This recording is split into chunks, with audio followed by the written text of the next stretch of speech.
கிலாபத் இயக்கம் எப்போதுன்னு பார்த்திங்கன்னா 1919 சரிங்களா. அதாவது இது ஒரு முஸ்லீம் இயக்கம் தான்.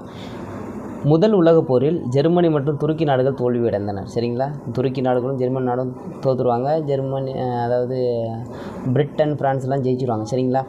உடனே அங்கே உலக முஸ்லீம் தலைவரான துருக்கியில் இருந்த காலிஃப் என்பவர் என்ன பண்ணுறாரு, ரொம்ப அவமானப்படுத்தப்படுறாரு.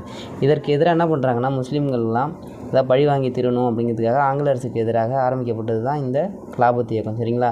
இதை தொடங்கினவங்க யாருன்னு பார்த்திங்கன்னா அலி சகோதரர்கள். யாருன்னு பார்த்திங்கன்னா முகமது அலி, சௌகத் அலி சரிங்களா. முகமது அலி, சௌகத் அலி கேட்பாங்க. கிலாபத் இயக்கத்தை தொடங்கியவர் யாருன்னு கேட்டாங்கன்னா அலி சகோதரர்கள், முகமது அலி, சௌகத் அலி சரிங்களா. இந்த இயக்கத்துக்கு காந்தி ஒத்துழைப்பு கொடுக்குறாரு. ஏன்னா முஸ்லீமும் காங்கிரஸும் ஒன்றா சேர்ந்தோன்னா ஆங்கிலேயருக்கு எதிராக கொஞ்சம் டஃப் கொடுக்கலாம் அப்படிங்கிற பேரில் காந்தி என்ன பண்ணுவார்னா இந்த இயக்கத்துக்கு ஒத்துழைப்பு கொடுப்பார் சரிங்களா. முக்கியமானது தெரிஞ்சுங்க, கிலாபத் இயக்கம் ஓகேங்களா.